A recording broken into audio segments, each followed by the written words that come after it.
Sometimes in the insurance business, we assume that everyone knows some basic facts about insurance coverage, but I know that's not always the case. So today I want to talk about one of those basic facts, and that is that property insurance doesn't cover flood or earthquake damage.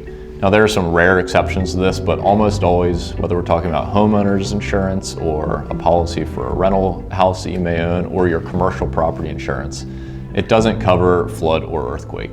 So what does this mean for you? Well, it means that if you're concerned about the possible risk of damage from a flood or earthquake, you have to buy specific insurance for those risks.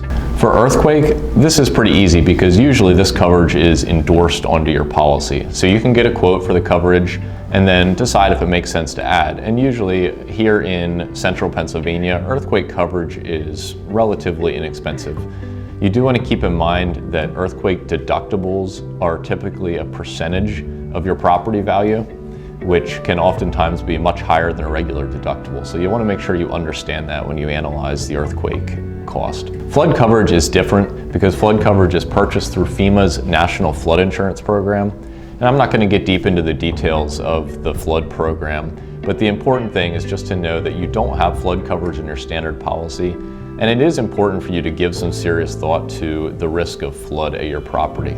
So just because you're not in a flood zone doesn't mean that you don't have any risk. So you'll want to consider, are there any sources of water nearby, a stream or a river or a creek, or maybe even a man-made water source?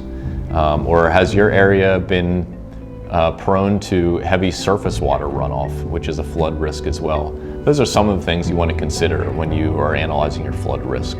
So if you have any questions about earthquake coverage or flood coverage or really any other coverage you're concerned about, reach out to me and I'd love to talk.